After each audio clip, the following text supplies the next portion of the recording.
Hello students, welcome to Saras classes. आज क्या पढ़ेंगे? आज पढ़ेंगे calculations of geometrical isomers in alkenes,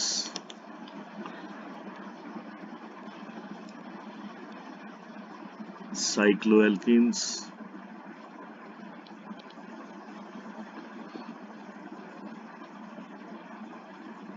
ऑक्सीम्स,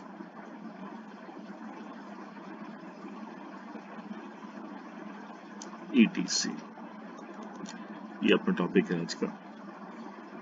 तो दो केसेस है यहाँ पे। एक तो है एसिमेट्रिक मॉलिक्यूल। क्या है भाई ये?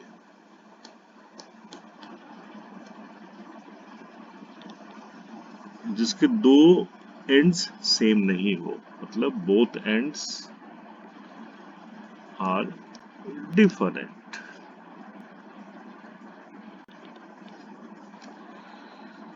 फॉर्मूला क्या यूज करेंगे to calculate number of GI? 2 to the power n। n का मतलब क्या है? नंबर ऑफ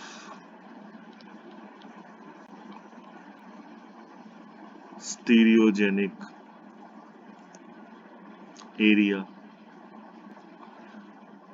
क्या मतलब इसका? कोई साइक्लो एल्केन सिस्टम हो जिसमें रोटेशन पॉसिबल नहीं हो, और उसमें अगर हमको GI दिखता है बिकॉज ऑफ रेस्ट्रिक्टेड रोटेशन। और क्या? कोई पाई बॉन्ड हो, स्ट्रेट चेन एल्केन में हो या फिर रिंग के अंदर हो, विच कैन शो GI। अब GI दिखाने के लिए कंडीशन हम तो पहले पढ़ चुके हैं कि जिस कार्बन में पाई बॉन्ड होगा या जिस कार्बन पे रेस्ट्रिक्टेड रोटेशन है, वहां पे दो ग्रुप्स अलग होने चाहिए। ठीक है। तो एक केस तो क्या है एसिमेट्रिक का, दूसरा वाला क्या होगा सिमेट्रिक का। तो सिमेट्रिक में हम लोग क्या पढ़ेंगे? माने बोथ एंड्स आर सेम। तो इसमें नंबर ऑफ GI कैसे निकलेगा? तो इसमें फॉर्मूला जो सीधा सीधा लगाना है वो है 2 to the power n-1 और 2 to the power p-1। अब इसमें दो केसेस हैं, एक ऑड है और एक इवन है। तो n अगर ऑड है और n अगर इवन है तो दो अलग अलग फॉर्मूला यहाँ पे यूज होगा। n इवन है तो भाई फॉर्मूला क्या आएगा? p का वैल्यू क्या बोलेंगे? n/2। ठीक है। और अगर n हमारा ऑड है तो इसमें क्या बोलेंगे? p n+1/2। एग्जाम्पल्स देख लेते हैं सीधा सीधा। पहला वाला मॉलिक्यूल जो दिख रहा है हमको, इसमें पता है कि दो एंड्स सेम है। n का वैल्यू क्या है हमारा यहाँ पे? ऑड। तो n ऑड हो गया। फॉर्मूला कौन सा लगेगा? ये वाला। कौन सा p बैठाएंगे? ये वाला। तो इसमें क्या करेंगे?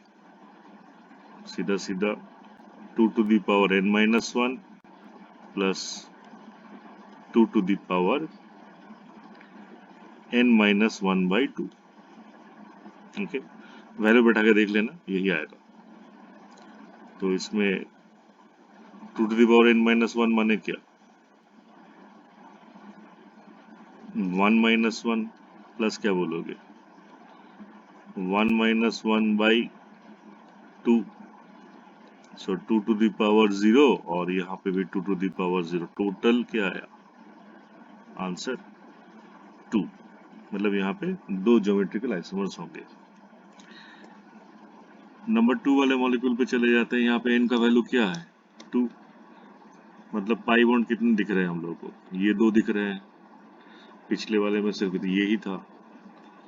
तो फॉर्मूला सीधा सीधा क्या लगाएंगे, मॉलिक्यूल हमारा क्या है सिमेट्रिक, हाँ सिमेट्रिक। n का वैल्यू क्या है even, so 2 to the power n minus 1 plus 2 to the power n by 2 minus 1, तो ये क्या होगा फिर 2 to the power 2 minus 1 plus 2 to the power 2 by 2 minus 1, तो आंसर क्या आएगा 2 to the power 1 plus 2 to the power 1 minus 1, तो ये तो 0 हो गया, तो फिर ये क्या होगा, आंसर हमारे यहाँ पे 3 आएगा, क्योंकि 2 to the power 0 तो 1 होती है। नेक्स्ट वाला मॉलिक्यूल, यहाँ पे भी N2 है, माने स्टीरियोजेनिक एरिया या फिर पाई बॉन्ड, लेकिन मॉलिक्यूल सिमेट्रिक है क्या, नहीं, यहाँ पे इथाइल है और इस तरफ मिथाइल है, तो सिमेट्रिक नहीं है, असिमेट्रिक है। तो सीधा सीधा फॉर्मूला क्या लगाएंगे 2 to the power n, और आंसर क्या होगा 2 to the power 2 माने 4। इस वाले में देखा जाए तो 1 2 3 स्टीरियोजेनिक एरिया है, ये हमारा क्या है मिथाइल और ये भी मिथाइल, तो मॉलिक्यूल हमारा सिमेट्रिक है, राइट। तो फॉर्मूला क्या लगाएंगे, n तो हमारा 3 है, 2 to the power n minus 1 plus 2 to the power n minus 1 by 2, तो ये क्या आएगा 2 to the power 2 plus 2 to the power 1, तो ये आंसर मेरा आएगा यहाँ पे 6। अच्छा, इसमें अगर देखेंगे तो स्टीरियोजेनिक एरिया सिर्फ यही है, ये नहीं हो पाएगा। क्यों नहीं हो पाएगा, क्योंकि यहाँ पे 2 अलग ग्रुप्स नहीं है, ये CH2 है। अगर यहाँ पे CH और कोई अलग R होता, मान लो Me या फिर इथाइल, तब ये वाला पाई बॉन्ड को हम लोग कंसिडर करते एज इन स्टीरियोजेनिक एरिया। तो ये मॉलिक्यूल अभी अगर सोचे, ये वाला एंड है और यहाँ पे मिथाइल है, तो मॉलिक्यूल तो एसिमेट्रिक है, और n का वैल्यू क्या है 1, सो यहाँ पे 2 to the power 1, तो आंसर मेरा 2। इसमें मॉलिक्यूल क्या है सिमेट्रिक है क्या, यहाँ इथाइल है और इधर मिथाइल है, तो सिमेट्रिक नहीं है। n कितना है 1 2 और ये 3, तो n का वैल्यू क्या है 3। फॉर्मूला क्या लगाएंगे, एसिमेट्रिक मॉलिक्यूल का फॉर्मूला क्या होता है, calculate number of Gi 2 to the power n, so 2 to the power 3, मतलब यहाँ पे आंसर हमारा 8 होगा। यहाँ पे देखो ये CH2 है और ये भी CH2 है, तो ना ये पाई बॉन्ड को कंसिडर करेंगे और ना ये पाई बॉन्ड को कंसिडर करेंगे, तो ये वाला और ये वाला ही सिर्फ कंसिडर करेंगे, माने यहाँ पे n का वैल्यू कितना होगा 2। मॉलिक्यूल सिमेट्रिक है क्या, हाँ सिमेट्रिक है, तो फॉर्मूला क्या लगाएंगे 2 to the power n minus 1 plus 2 to the power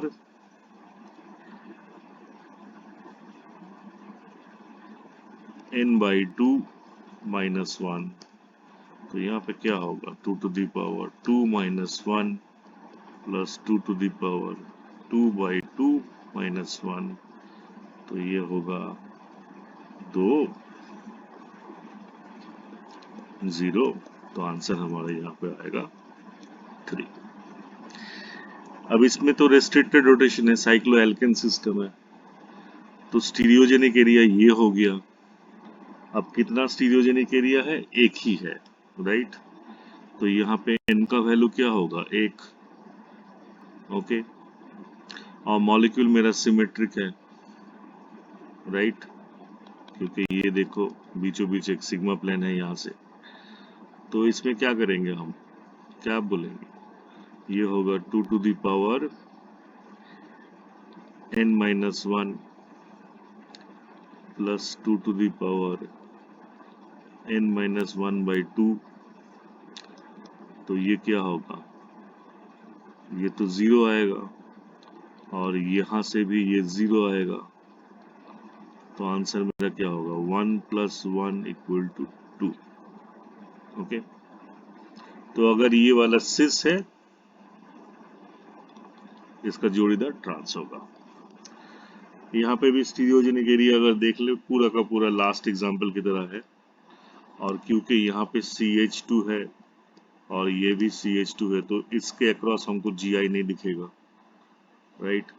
तो सिर्फ और सिर्फ यहाँ पे क्या बोलेंगे, 2 to the power n-1 plus 2 to the power n-1/2, और हमारा ये वाला आंसर आएगा 2, क्योंकि n की वैल्यू यहाँ पे 1 है।